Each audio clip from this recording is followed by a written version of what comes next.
Recording is on. Most welcome to 1627.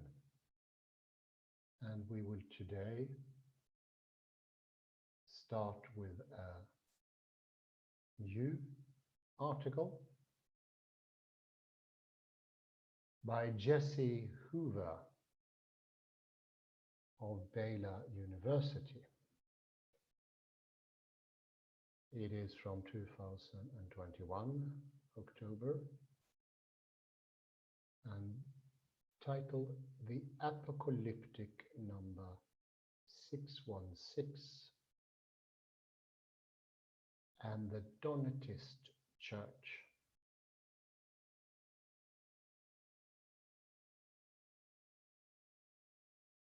The apocalyptic number 616 is attested as a variant for the more common 666 in Revelation.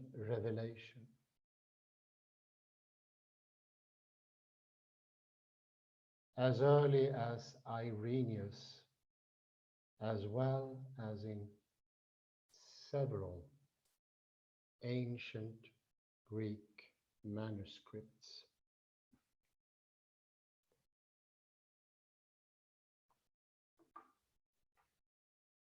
Surprisingly, however, all known exegetical interpretation of the number in late antiquity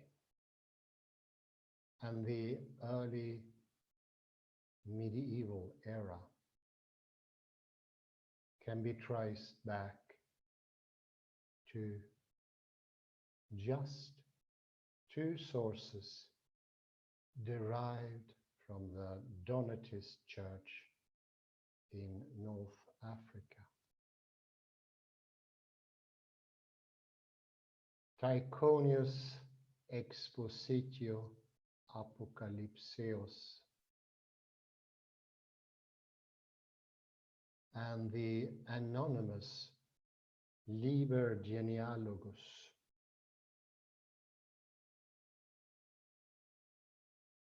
after reviewing these sources and the exegetical traditions predicated on them. This article will introduce a third witness to the 616 variant within the Donatist communion and comment on its implications.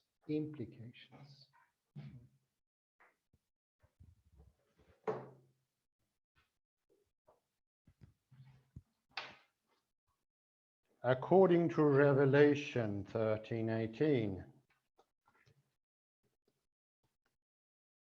the name of the apocalyptic beast identified quite early within the Christian tradition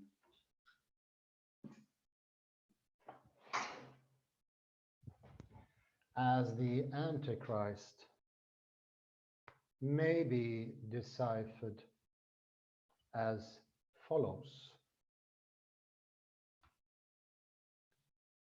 Let anyone with understanding calculate the number of the beast, for it is the number of a person.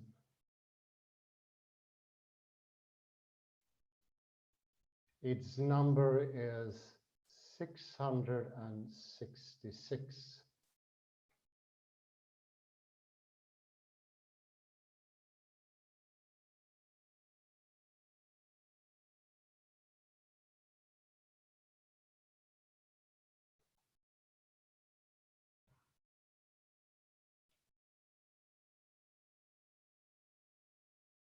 whether intended by its author or not. This enigmatic calculation has provided irresistible to apocalyptic prognosticators throughout the centuries.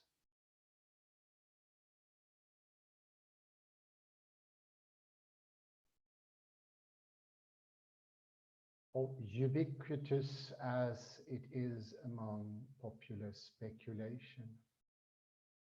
However, 666 is not the only contender for the dreaded number in Revelation 13:18.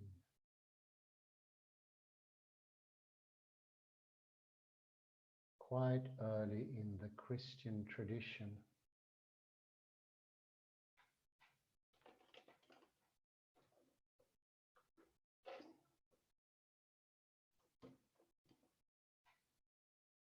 in the 180s, in fact, we hear of an alternate reading in the writings of Irenaeus.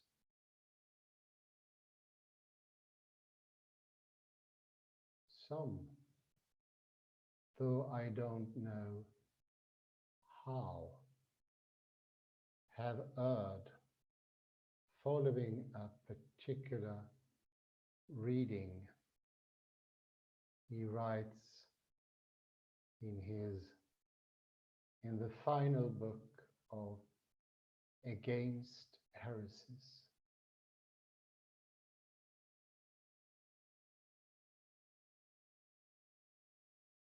And have taken liberties with the middle number of the name, subtracting the value 50 and choosing to have 110 instead of 6, resulting, in other words, in the number 616.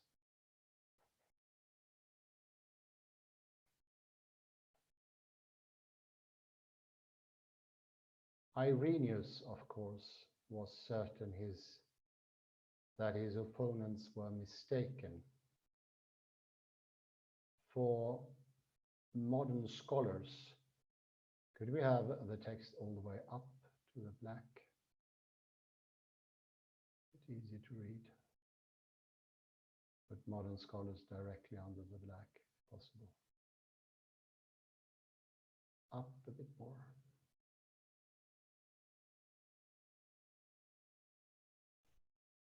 For modern scholars, however, the picture is more complicated.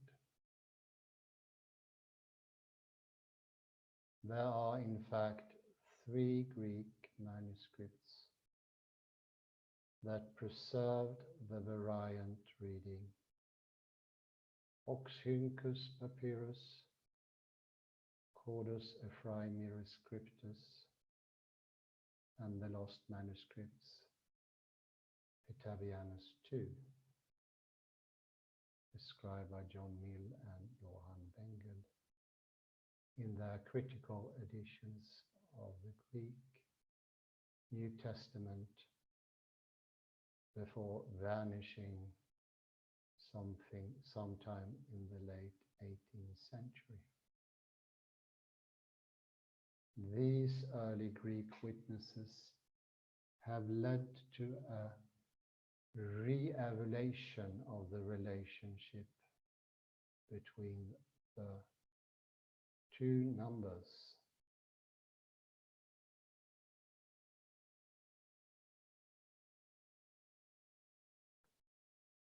Some have gone so far as to question the primacy of the 666 tradition, while others, most notably Bruce Metzger, have argued that the shift from 666 to 616 reflects an early period of textual fluidity.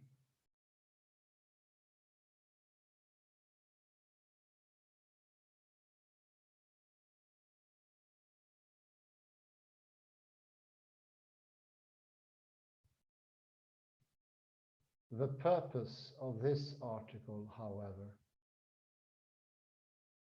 is not to revisit arguments over which number more accurately reflects the author of Revelation's original text.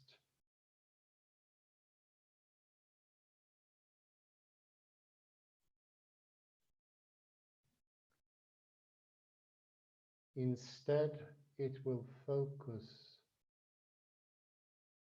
on the curious fact that while the earliest manuscripts which attest to the 616 reading are Greek, it is only in the Latin world, and more particularly within the Donatist community of 4th and 5th century North Africa,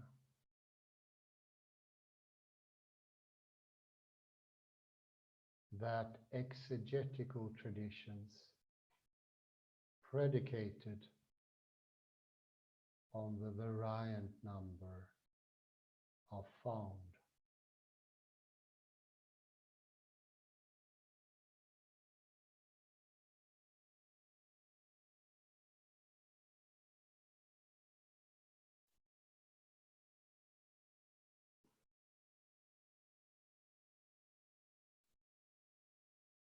After reviewing all extant Latin witnesses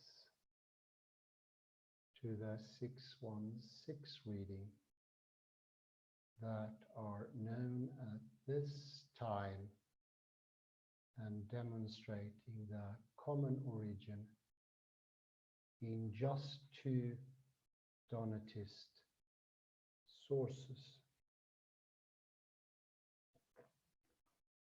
this article will introduce a third witness to the 616 variant within the Donatist tradition and comment on the implications of this find.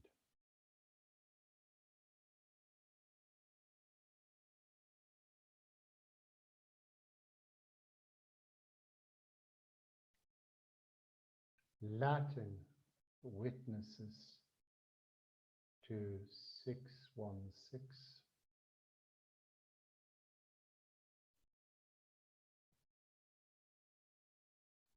manuscripts, beginning with the Latin text of Revelation, it is important to note that none of the 4 Old Latin manuscripts, which include the relevant verse, Codex Gigas, Uca Arma, MS Harlian, and Codex Hafnianus, contain the variant reading. H.A.G. Horton notes that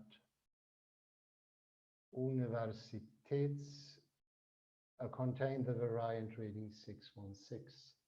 Sorry, it was the most difficult read here. H.A.G. Horton notes that Universitätsbibliothek Düsseldorf,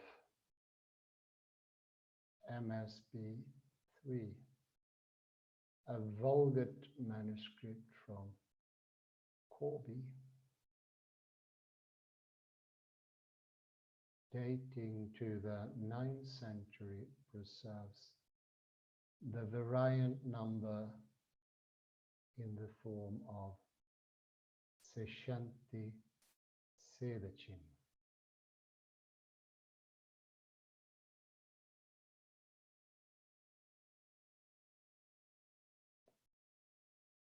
This striking alteration to the normative Vulgate reading, however, was probably imported into the text from the Latin exegetical tradition.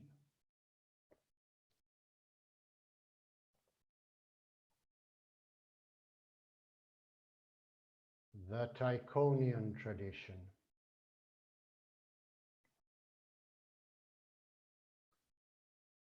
In contrast, the Latin exegetical tradition of late antiquity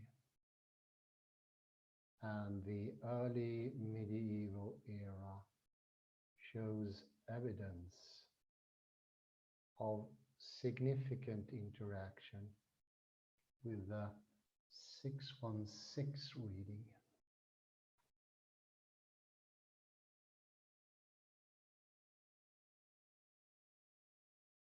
The earliest known witness to this alternate tradition comes from the Expositio Apocalypseos,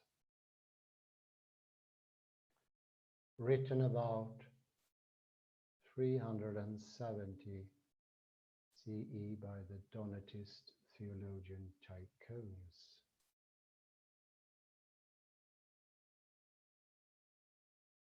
Since his interpretation of the number would prove so influential in the following centuries,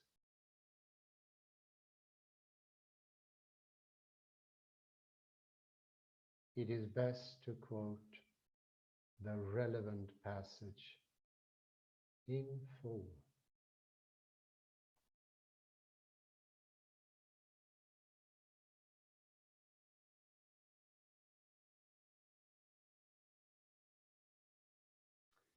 Here is wisdom. One who has understanding. Let him calculate the number of the beast. For his number is that of a man, and his number is 616. Therefore, let us calculate the number that he said is received.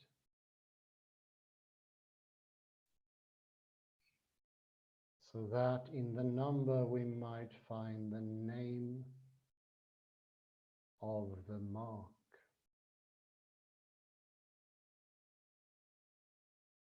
He says his number is 616.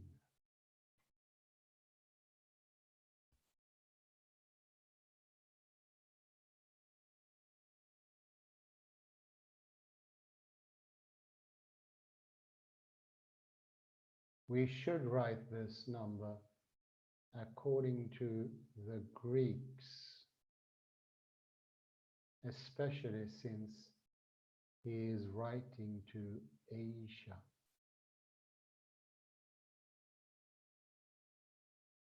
He says, I am the Alpha and the Omega. Therefore, 616 become this shis. These markings make up the number, but reworked into a monogram. They make up the mark and the name and the number with this sign.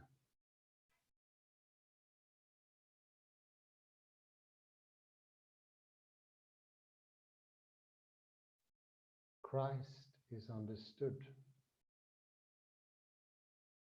and the likeness is shown in him, whom the Church worships in truth, and to whom adversity makes himself similar.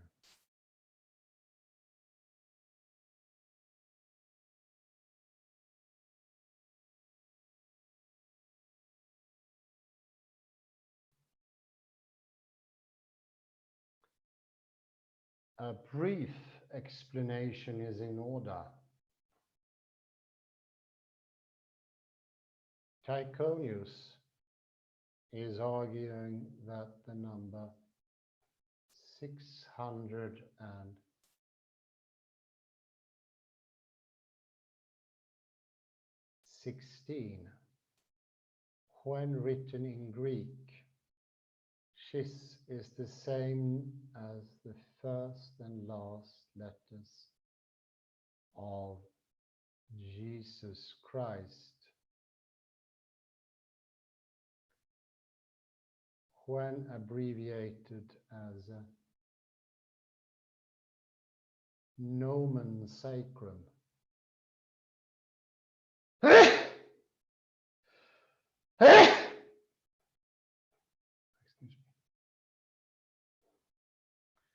the monogram is therefore a Christogram.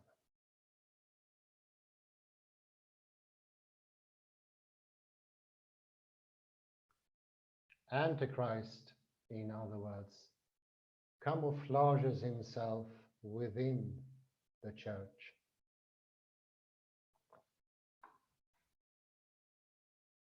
Appearing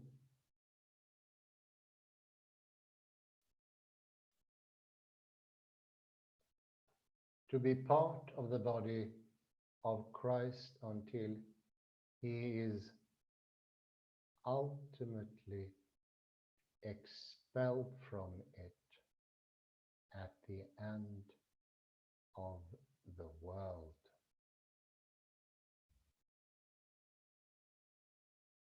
This interpretation fits Tychonius' larger argument that the present church is compromised of both saints and sinners. Or to use his terminology, Lot and Sodom, and will remain so until the final separation, when Antichrist will be revealed and there will be a departure of the people of God from the fallen church.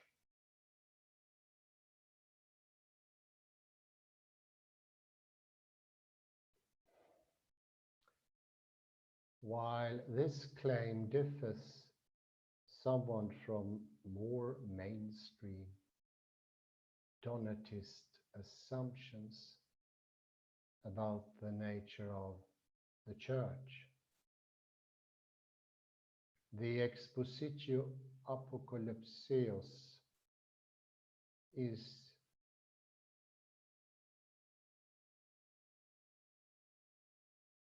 in fact very Donatist in its outlook.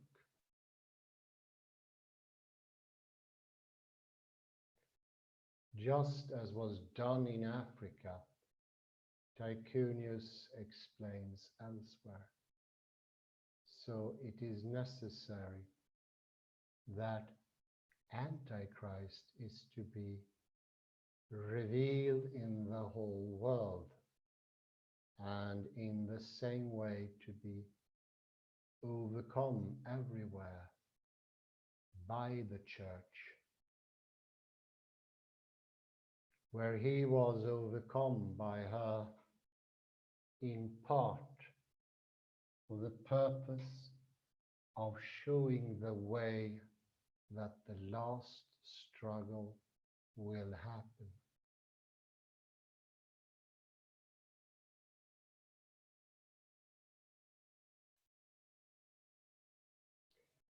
In other words, the Donatist Caecilianist divide is a legitimate foreshadowing or recapulatio of the greater separation that will take place at the end of time.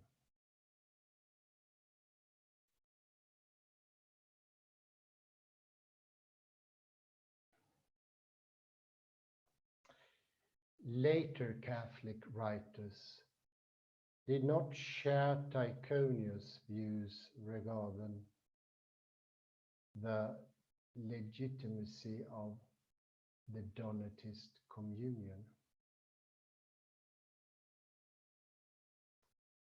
Nevertheless, the Expositio Apocalypseos was extraordinarily popular among Latin exegetes of the late antique and the early medieval periods.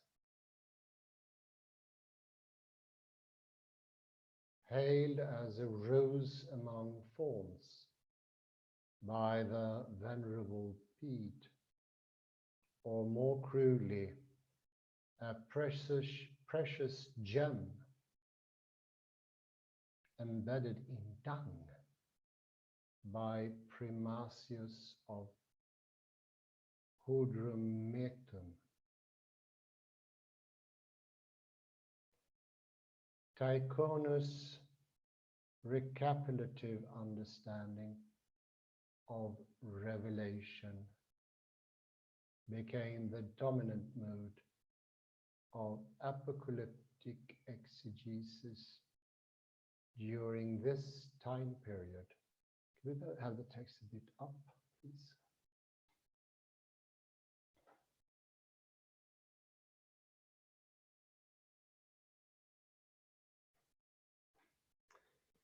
Many of his successors appear to have simply adopted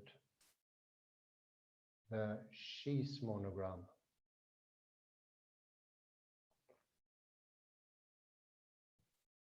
So critical for his distinctive interpretation of the mark into their own commentaries. Indeed, with one exception, all of the Latin exegetical texts which accounts to attest to the 616 variant are either directly or indirectly dependent on Tychonius.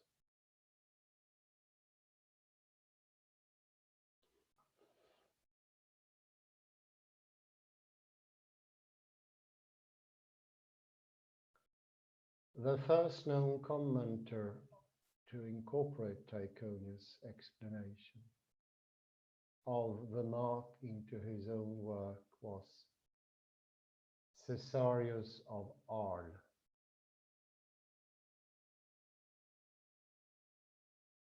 whose explanatio in Apocalyptic, written about 537, illustrates well how Catholic writers were able to diffuse Tychonius' Donatist sympathies.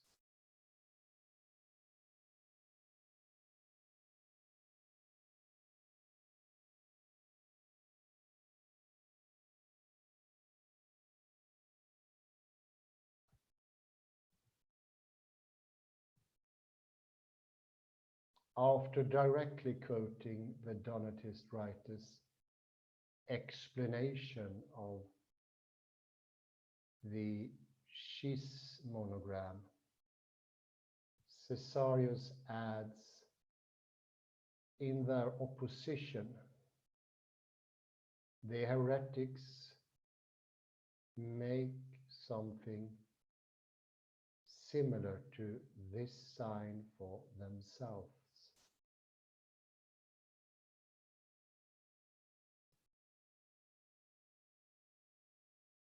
Yeah, a bit more. Bit up. Perfect. When they persecute Christ spiritually, they nonetheless seem to be glorified by the sign of the cross of Christ.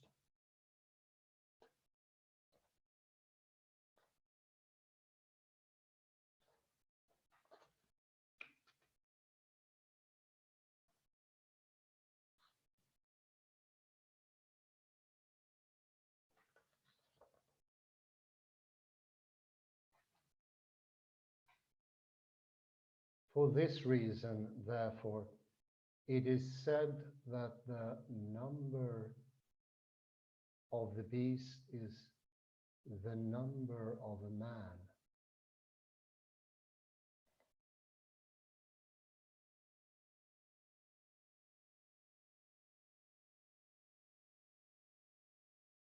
Caesarius, in other words, is externalizing Tychonius' false church onto the heretics, most likely the Arian Ostrogoths who had controlled Arles only 2 years earlier, who mimic the trappings of Christianity,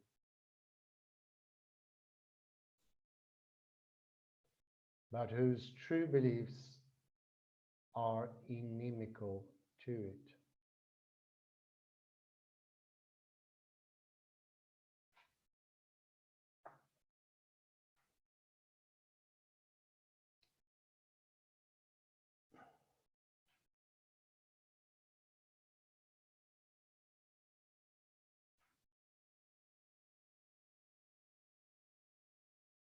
The next Latin exegetical text to reference the 616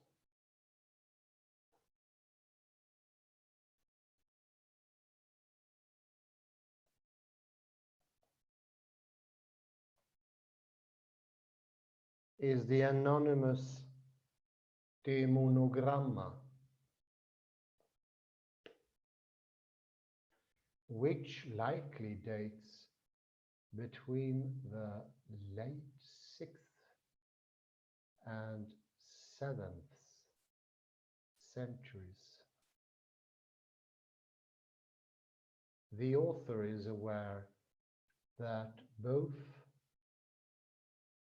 Victorinus and Primasius based their calculations on the alternate number 666, but is willing to simply accept both as valid interpretations. Therefore, this is the number 600 and 6/10 and 1/6, or as it reads in the other form, 616.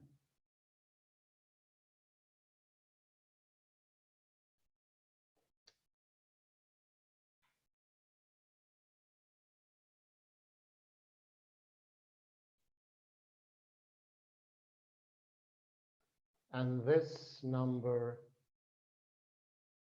6 truly is the fullness of perfection, both in itself and in its parts.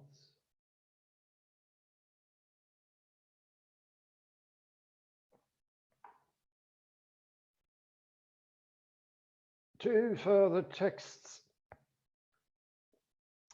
this time from the 8th century, offer a glimpse into the continued use of the 616 variant in early medieval exegesis.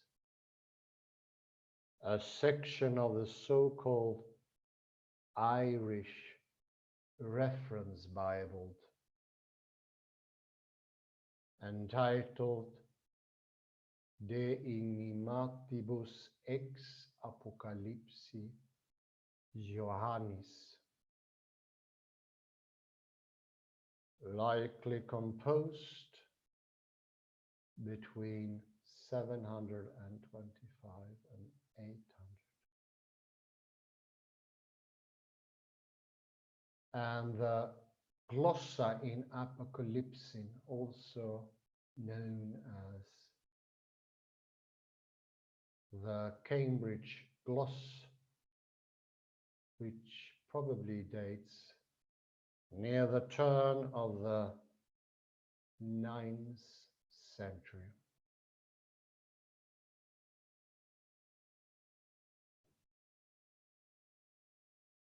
Both texts offer virtually identical interpretations of the passage in Revelation 13:18, though neither appears to be dependent on the other.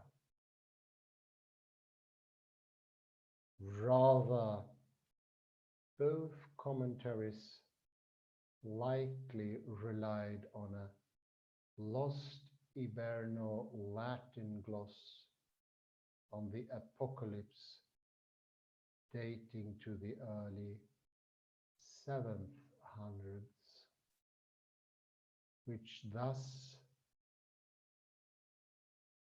would also have included the 616 variant.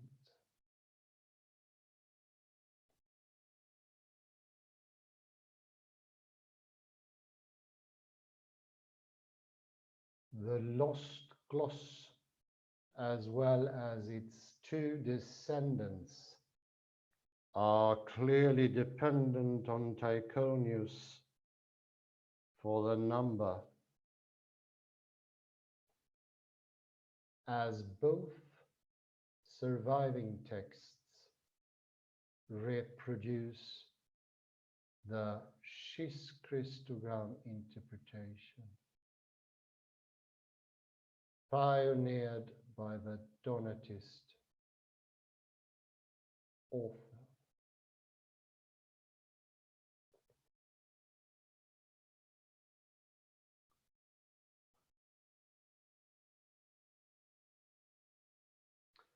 Finally, there's a garbled witness of the Spanish monk Beatus of Liébana, whose Tractatus de Apocalypsin also dates to the late 8th century. Beatus does not consider the 616 reading a valid alternative to the 666 tradition. Indeed, he does not know of it.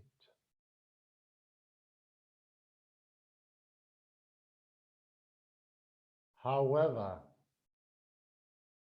since his interpretation of Revelation 13:8 is largely derived from Tychonius' Expositio Apocalypseos,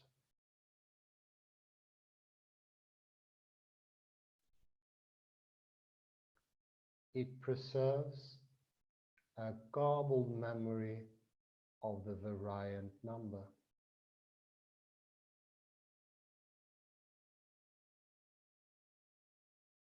Here's the relevant passage with direct quotations from Tychonius' Expositio Apocalypseos in bold.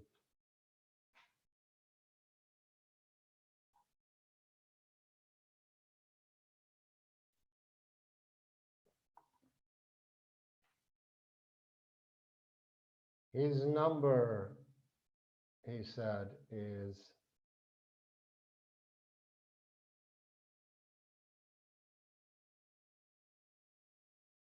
616. From this number, following the Greeks, we can derive AC Exme, since he originally wrote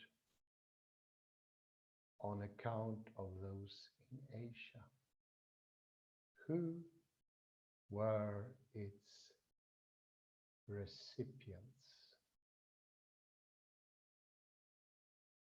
This is how AC and XY makes 616.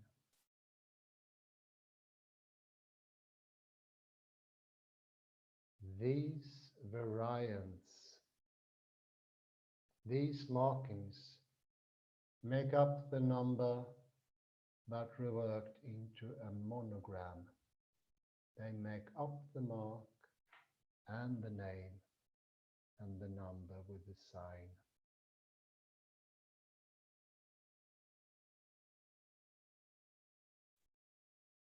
P.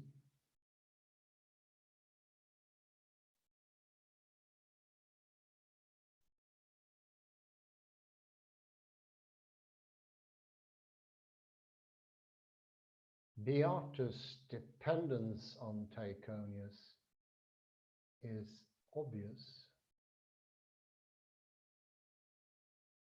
but the meaning of the strange assertion A is at first glance unclear.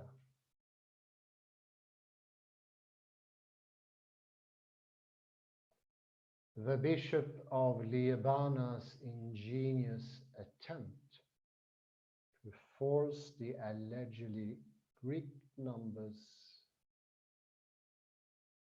into compliance is unconvincing.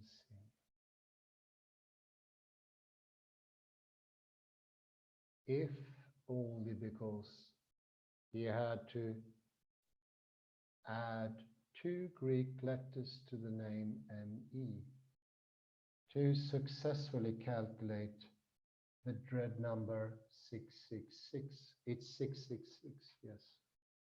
Instead, as Roger Grison has argued, Beatus has probably mistaken Tychonius 616 for the nonsense word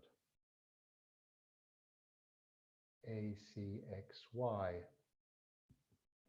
by confusing an unicial D for an A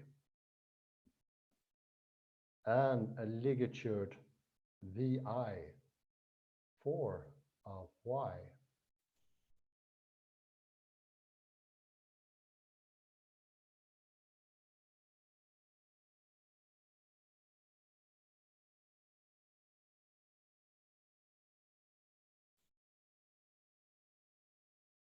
Beatus' solution is ingenious, but ultimately serves a reminder that by the late 8th century, Latin memories of an alternate number for the beast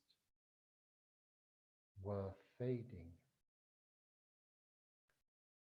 Alongside the contemporary Cambridge gloss, the Apocalypse commentary of Beatus marks the last time that the 616 tradition is applied in Latin exegesis, even in garbled form.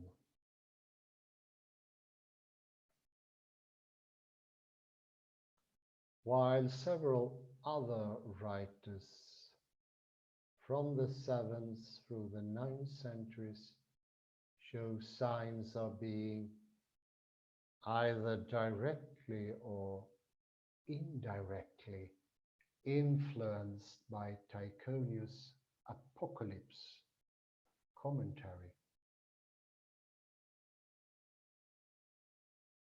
They do not include the 616 reading.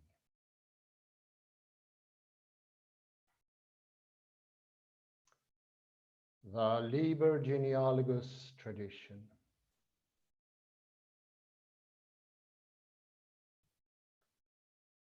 So far, this article has examined Latin witnesses to 616 based on the Tychonian exegetical tradition.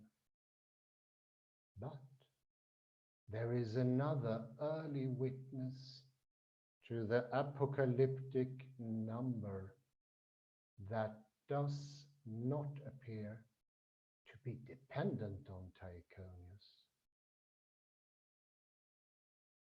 The St. Gall edition of the Liber Genealogus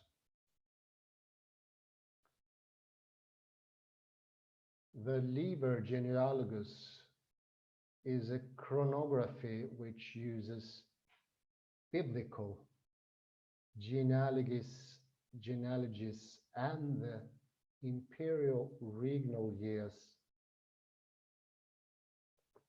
to narrate the history of the world from Adam to the consulates of Hierus.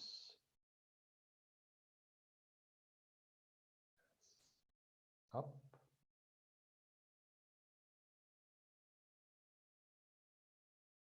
And Ardaburius,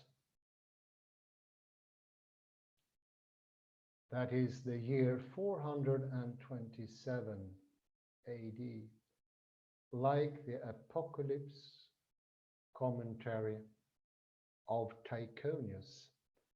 This text was produced within the Donatist communion.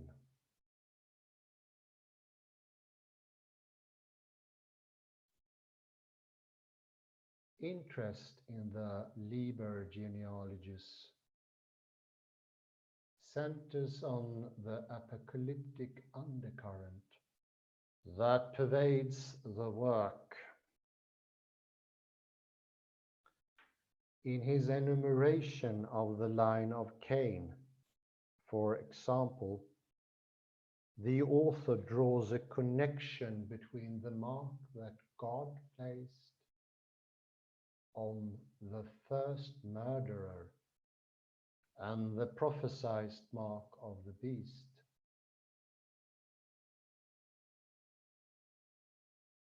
Which, if anyone now accepts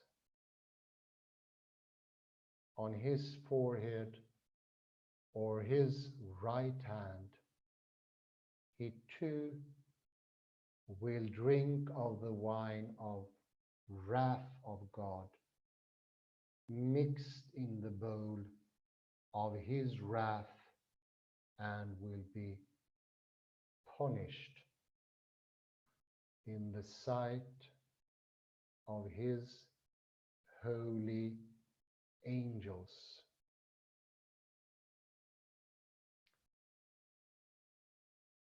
More directly to the point, the Donatist author is familiar with the 616 variant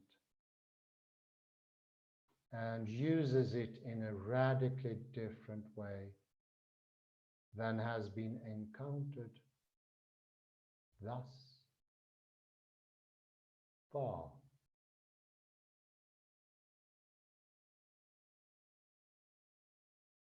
This time it serves as a means of validating the Nero Redivivus legend. I think it's time for going through the gems of the article.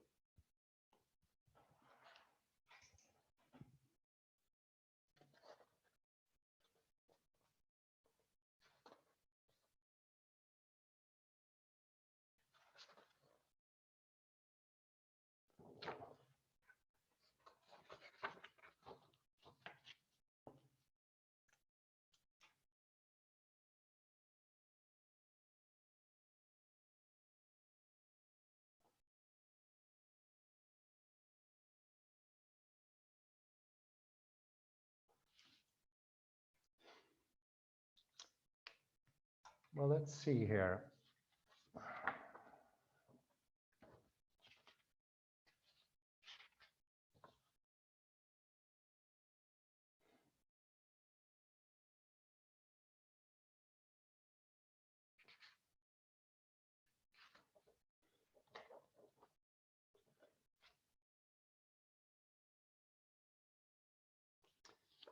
Well, it's an interesting alternation here between 666 and 616.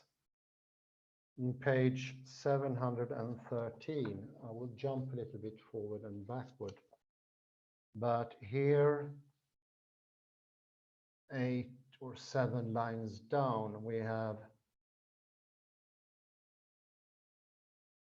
hailed as a rose among thorns by the venerable Bede, or more crudely, a precious gem embedded in dung by Primasius Hadrometon. I think this is important. There is a gem hidden in what looks like dung. The connection between Christ and Antichrist is something to be looked into. I add to that further down, and it's the third paragraph, midsection, maybe a bit lower down. Caesarius adds, and this is important, in their opposition, the heretics make something similar to this sign for themselves.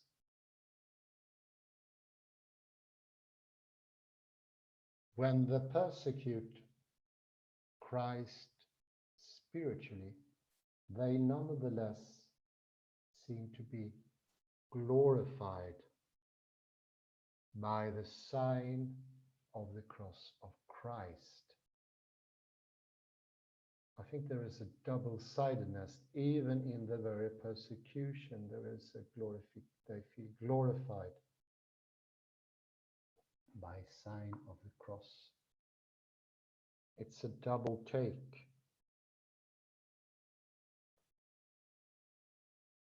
A bit crude as a starter, you could say that Christ is greater than the oppositions.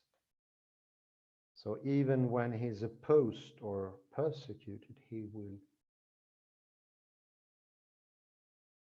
be victorious in that way, because he has both sides. And once more, and this text is even more clearly than the previous Custer text, we have this important double take of 6:1:6 and 6:6.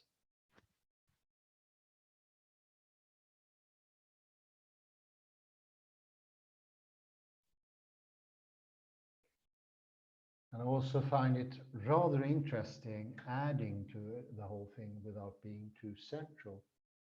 But it is interesting that the Arian Ostrogoths had control of Al only 2 years earlier, as it says in the parenthesis a bit down. There, yeah, exactly, thank you. They did not accept parallelism or double takes. If I remember correctly, they were monocyphics. One monosemic body of Christ, so to speak. And Tychonius is, so to speak, falsely excused or accused. But it's connected to this monosemism of the Ostrogoths. And I like the last sentence here, who mimicked the trappings of Christianity,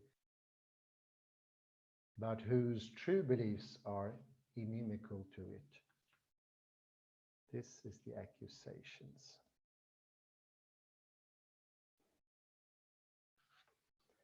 Even, I couldn't read it, but it's still interesting if you can take one of those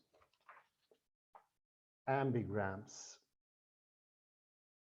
with Xi, Iota, Sigma come together as a sign.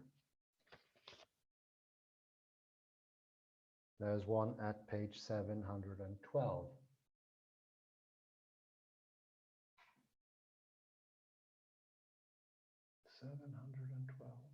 Yes, there you have it. An ambigram, a monogram, ligature, we get the sign. And that sign is a bit like the duck rabbit. It has many readings and it has many numbers.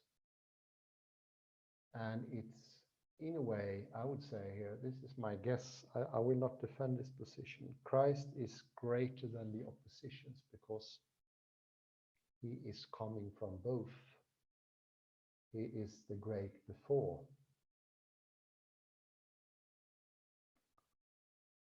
So the double take is actually, in a way, pointing to Christ.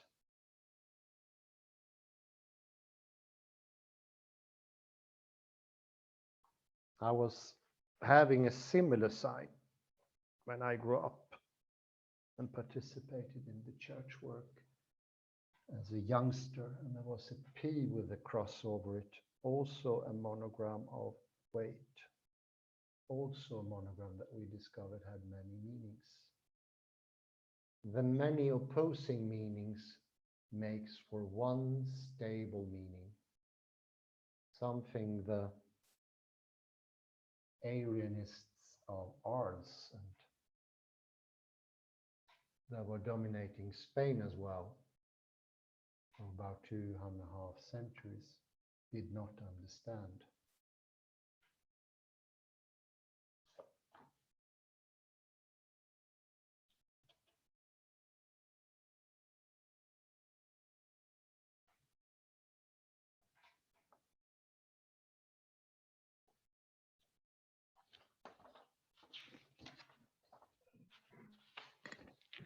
The last site here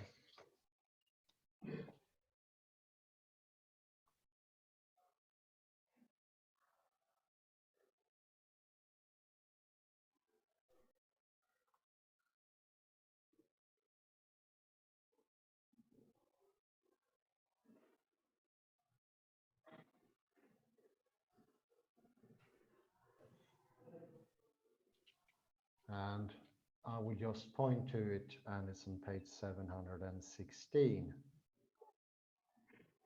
in italics. He will drink the wine of the wrath of God mixed in the bowl of his wrath, and will be punished in the sight of his holy angels. This also points to a mixture, the mixing of the two, where they come together to make a greater whole. And the angels are holy, but they are also whole. The process is a holding process.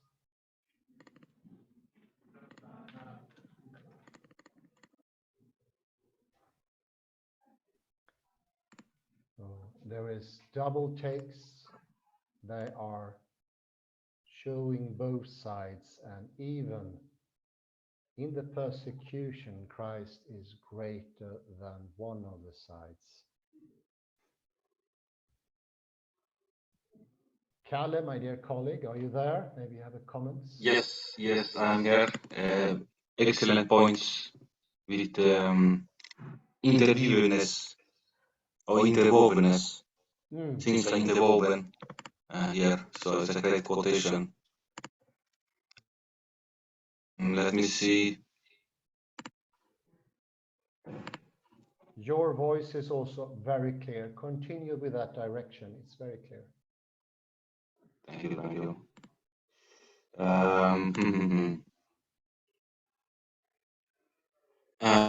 So this is on page, let me see, this is page 713, and the last lines.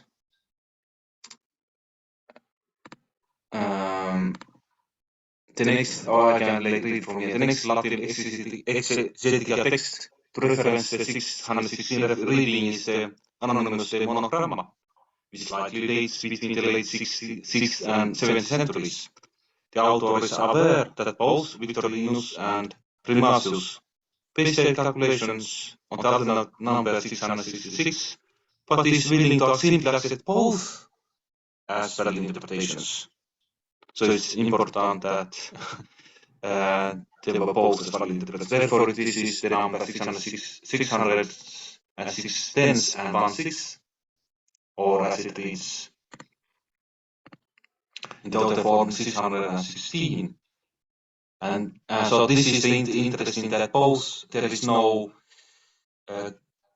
reservation against the other number.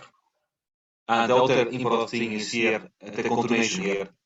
This number 6 truly is the fullness of perfection, both in itself and in its parts. Okay. I have read so many reservations against the number 6. 6 is not perfect. But here, in this commentary, 6 truly is the fullness of perfection, both in itself and in its parts.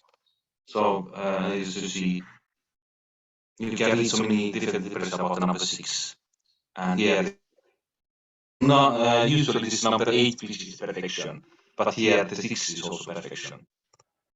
So it's not evil in itself, number 6. Very interesting.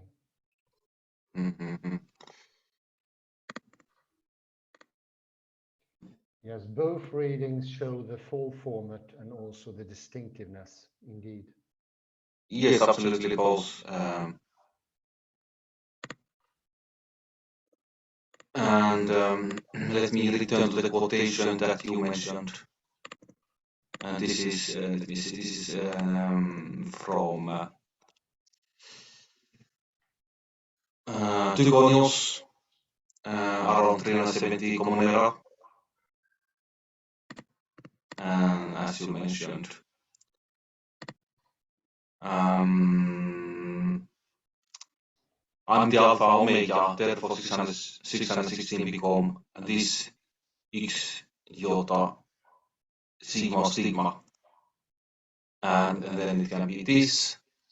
So this is reference actually to the Christ. So it turns itself inside up. Yeah, very good. It turns itself inside out like a Klein bottle. Yes, absolutely. Fantastic.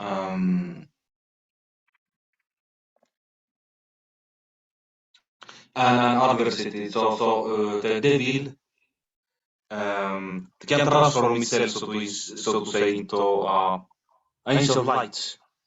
I think this is ultimately Tychonius' point. You cannot often distinguish between them. Adversity, that is the devil. Makes himself similar. Very good. Nevertheless, this doesn't mean that Tychonius thinks that the other number. What does he say about the other number? Let me check it up. No, okay, he takes only up the 616 tradition. So, let's say in modern Greek New Testament editions only the number 666. By only choosing this one reading 616, you discard completely Tychonius and these African Christians, Donatist Christians, which is very unfair. So we need both numbers in the main text. That's my. So this would be an offense to Tychonius and his other fellow Christians if you say that 66 is only the right interpretation. He says there is something wrong with the Western tradition, the modern Western tradition, that you only choose one reading. Definitely. And then,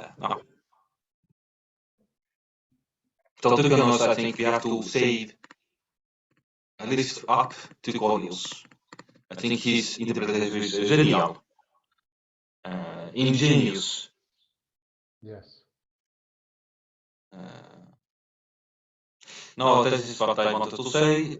If you want to say something about concluding, Hans.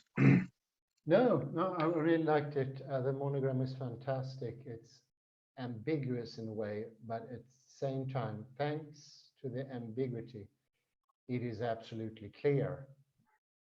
And so is Christ in a way here. Fantastic. No, I'm really happy. This was very good. I say thank you very much to Kalle and thank you for listening, watching. And I will now stop the recording there.